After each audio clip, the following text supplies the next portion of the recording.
Hello, live from the News Hub at Adesawe, Kanda and Accra. This is News at 10. You can also catch us live on your DSTV channel 279 and on our live stream on Facebook and on 3news.com. I'm Stephen NT. Let's start with the major news highlights of the day.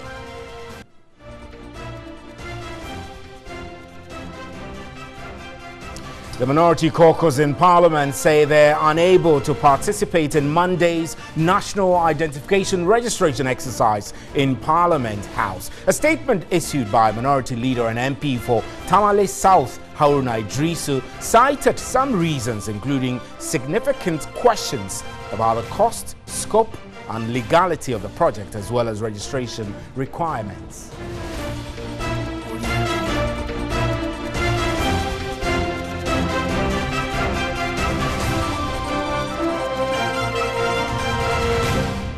On the Ghana Football Association's Ethics Committee, headed by the Director of Police Intelligence and Professional Standards Bureau, Commissioner of Police Kofi Boakye, is to look into the allegations of bribery and corruption against some officials of the association. COP Boakye, who has chaired the GFA Ethics Committee since 2016, will lead investigations into the conduct of the FA officials who were caught on tape by Anas Arimiao Anas and his Tiger Eye PI team.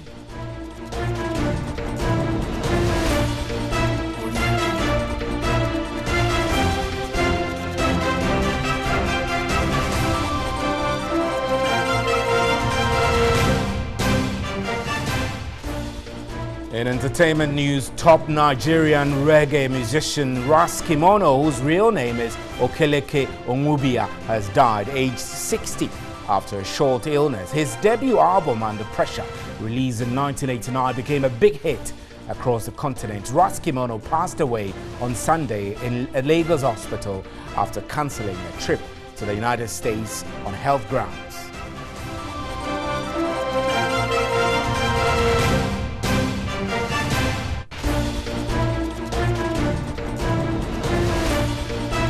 Elsewhere on the international front, U.S. President Donald Trump and North Korean leader Kim Jong-un have arrived in Singapore for their historic summit. Mr. Trump flew in aboard Air Force One a few hours after Mr. Kim touched down with his entourage. The two men are staying in separate hotels not far from each other and are preparing for Tuesday's meeting on the resort island of Sentosa.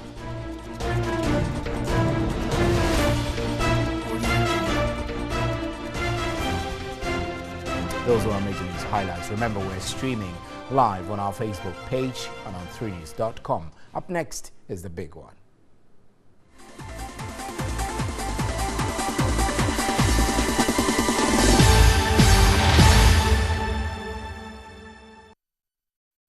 Welcome. Now, the Minority Caucus in Parliament say they are unable to participate in the registration exercise for the national identification cards scheduled for Monday, June 11 at Parliament House. A statement signed by Minority Leader and MP for Tamale South, Haruna Idrisu, cited some reasons, including significant questions about the cost, scope, and legality of the project, as well as registration requirements. According to the statement, the leadership of the National Identification Authority, NIA, has not been candid with the people of Ghana on the total cost of the project, and that despite the provision of support by the Akufo-Addo government in respect of revenue projections for the project, this has not been brought to Parliament for approval in accordance with the law. The Minority Caucus say it remains opposed to the restriction of identification requirements for registration to passports and birth certificates, as this will prevent about 23 million Ghanaians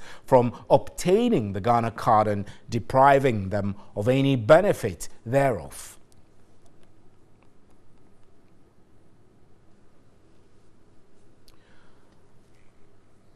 The Minority Chief Whip Mohammed Muntaka Mubarak has defended the minority's decision to boycott the Ghana card registration scheduled for Monday 11 in Parliament House. He spoke earlier on News 360. First, the challenge we have is that on 2 occasions, the National Identification Authority had not been able to appear before the House. I don't want to say they refused, because we sent them invitation that Parliament wanted to interact with them about the process, about the costing and all the other issues. And the last 2 weeks, just at the nick of time, they called us, they said they were not able to come. So they were pleading that we should schedule for last week. We agreed and scheduled for last week. All of a sudden, last week, Thursday, they came again that unfortunately they are not able to come to meet members of Parliament, but they will be willing to do it on Tuesday. Suddenly, we heard after Friday we closed that tomorrow they are starting the session in Parliament. And this is shocking to us. For 2 weeks, you cannot find time to come and meet parliamentarians to ask the relevant issues concerning the whole process. Because, my brother, as you may see in our statement, that they are talking about 1.2 billion. We have document that shows that they are talking about 1.4 billion. We have document that shows that they have given sovereign guarantee. We have document that shows that they are dealing with an international company. All this require that they come before Parliament. And we wanted to get this clarification from them. Yet they've gone ahead to start the process without coming to see Parliament. And now, to mock us, they are bringing it to our doorsteps so that they will get us registered. So when we are talking about why have they not appeared before Parliament, they say, but you've also registered. We are not going to be part of that exercise. And that's why Friday, when we had this, we've been struggling to talk to our colleagues on the majority. I spoke to my colleague on the majority chief whip, and he said that, we need to get in charge with majority leader. All of us have been trying to get majority leader. But today is Sunday, and our fear is that if we do not issue the statement to tell our members not to participate, tomorrow morning may be too late. But believe me, on Tuesday, we are coming up with a full-blown press conference to raise all the issues that will have raised if they had appeared before us, which they are refusing to. Have you been able to engage the leadership of the NIA as to why they are unable to meet you? That's exactly what I'm saying. And the sad thing is that even in all this, it's not that they come to tell us that, we are not able to come and do the presentation, so please, we are pleading for it. They call to tell. They call to tell. So most of the time, is our colleagues in the majority say, I had a call, they said, and I thought that was not respectful to represent the people. They needed to appear before us. That is paramount, because that will pave way for us to understand exactly what they are doing, what is the implication on the state, and we'll be able to then educate our constituents. Remember, the 275 of us represent every part of this country. So if we ourselves don't understand what you are doing, and then you started rolling out, we heard that they were at the Flagstaff House or Jubilee House, and tomorrow they are talking about the whole of next week, they are going to be in Parliament. As if nothing, there are no concerns. And we believe that there are concerns. They should suspend the process. They should come appear before us. Let us raise all the fundamental issues about the birth cert, the passport. How can someone hold a voter ID card and say that cannot be basis to identify him as a Ghanaian? How can you have other things? Your SNID card, your other relevant documents, you say that cannot be used as a basis, unless passport and birth cert. These are not documents that people use very frequently. And the costing, the procurement process, how did you arrive at that huge figure? Why were they sovereign guarantee? And all that. You needed to clear this before you move ahead. But they are not willing to do all that, but they are just expecting to roll the process. And that's why we are doing this. You're watching News at 10. We're live from the News Hub at Adesawe Kanda and streaming live on our Facebook page and on 3news.com. We have more news for you. Don't go away.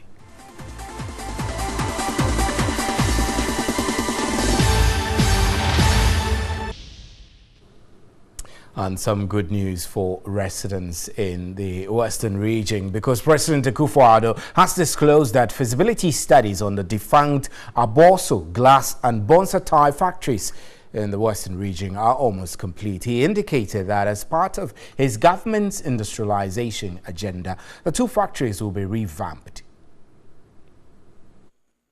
Addressing traditional leaders of Wasa-Fiase in the Western region on a tour, President Akufo-Addo maintained his government remains committed to its agenda of industrializing the country.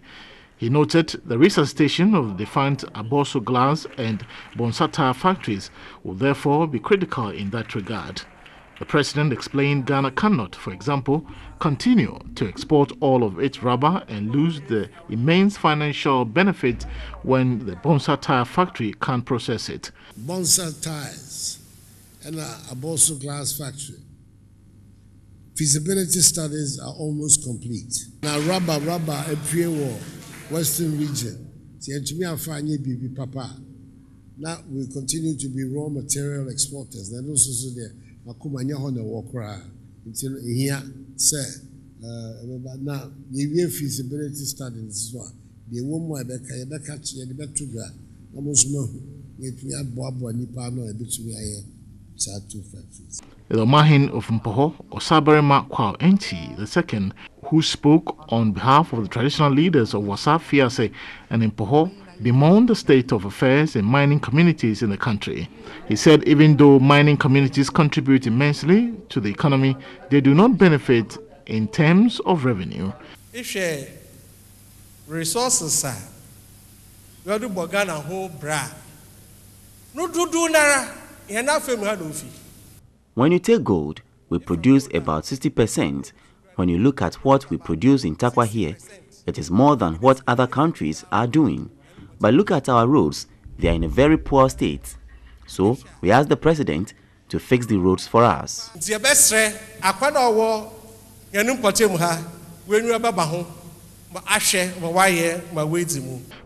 Akufo-Addo assured the traditional leaders plans are underway to transform mining communities.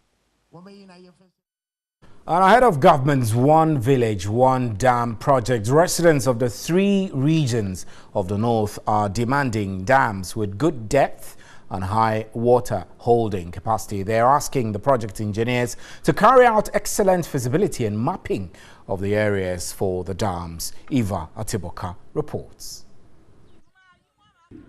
Dams all over, yet from January through to May, there has been no water.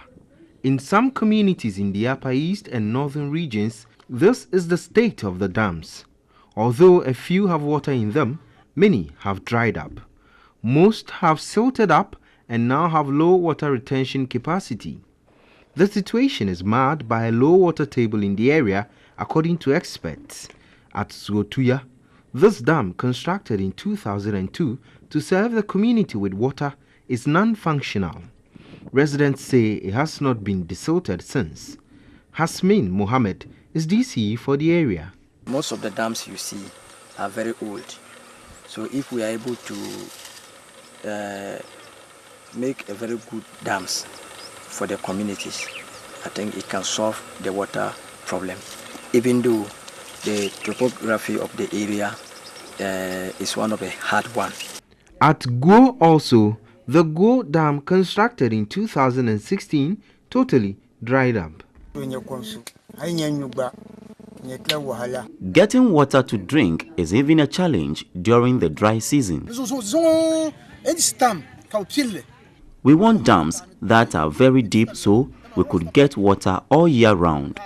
If human beings can get water, you're not talking about animals. Now how can we talk about crops? A lot of cash in here. Contractor is paid, he's gone with it. And they're stuck with it. That they have a dugout. No water, nothing. And this is the time that the rainy season, they didn't build this, they didn't dig this in for the rainy season.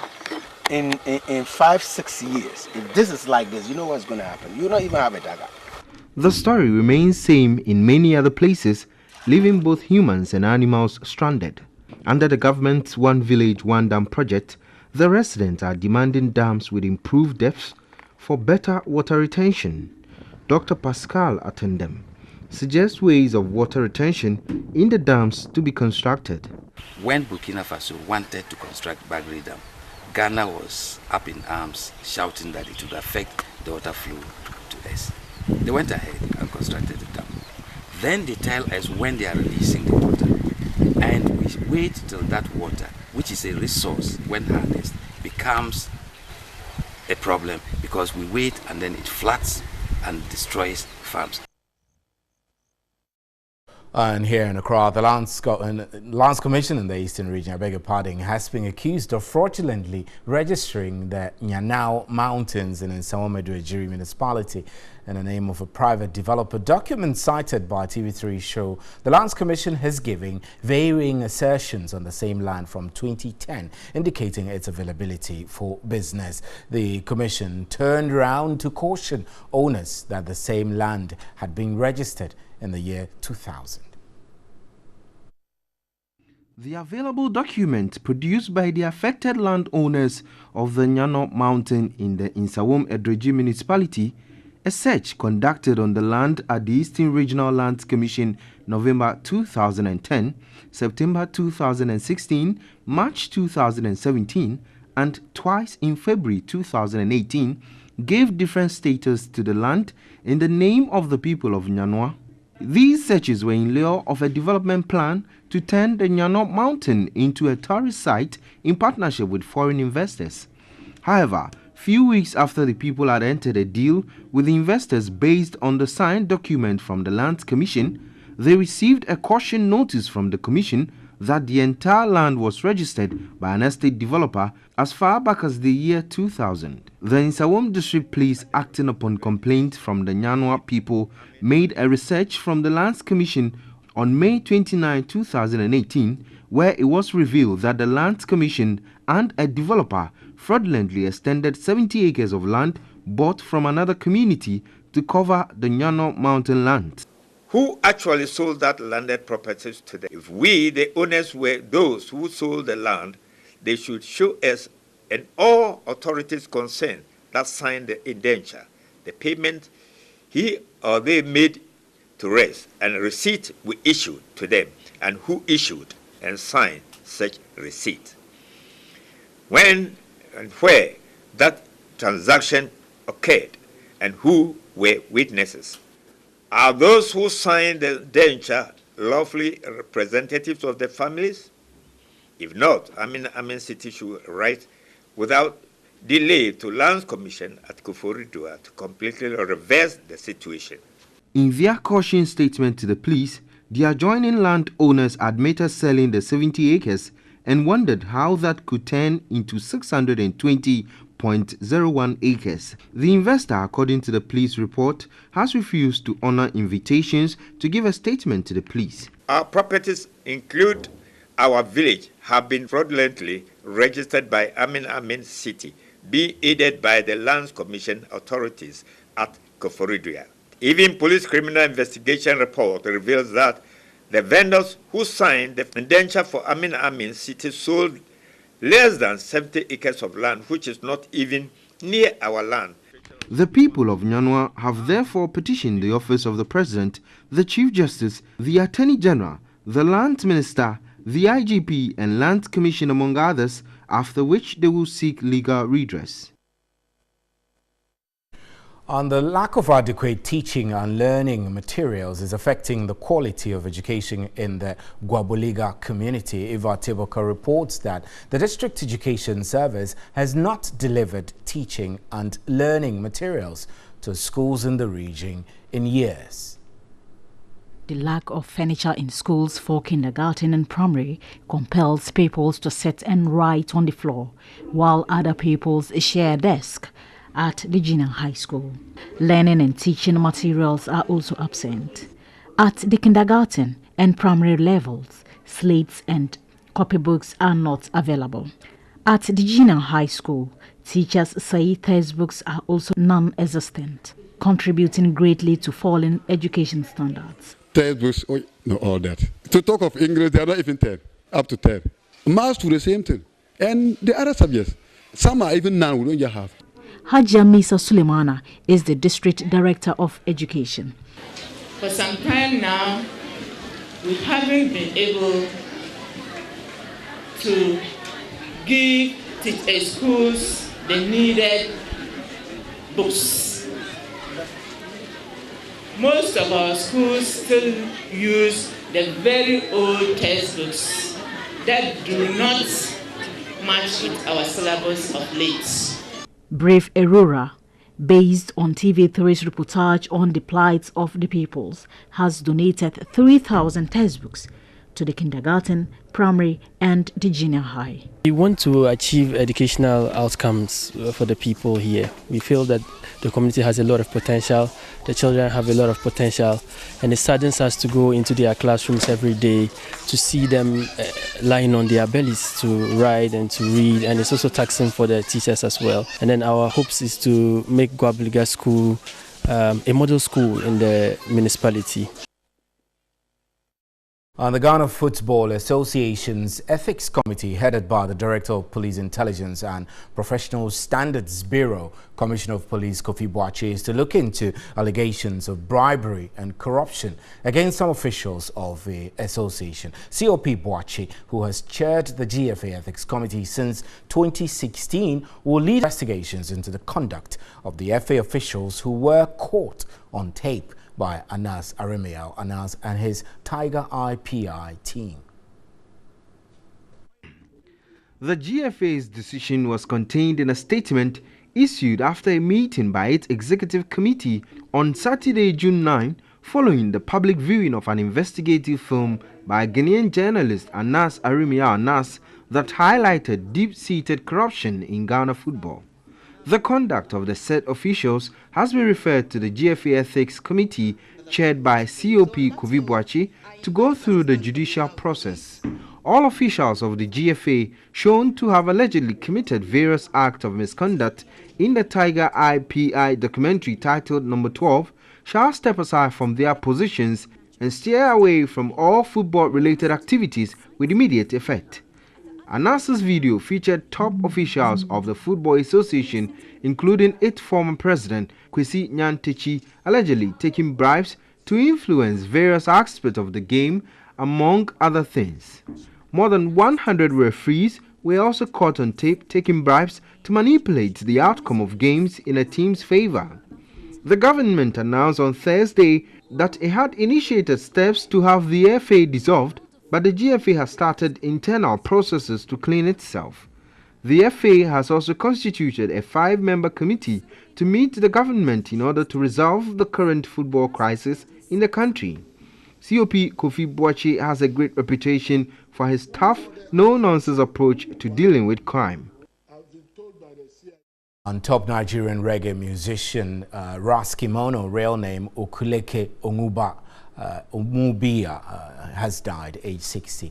Released in 1989, the Nigerian reggae artist's debut album, Under Pressure, was a big hit across the continent. Ras Kimono passed away on Sunday in a Lagos hospital after a short illness. Under pressure we will, under pressure black people, under pressure Nigerians, under pressure. Born Okeleke Elumelu, Ras Kimono dominated the music industry in Nigeria in the late 80s. Under pressure Africans, under pressure. No food, we belly. No money in our pocket. No bed, till we ate. The people, they must suffer in a ghetto. Under Pressure, his debut album, catapulted him into stardom. Among the hits in that album were Natty Get Jail and Rumba Style.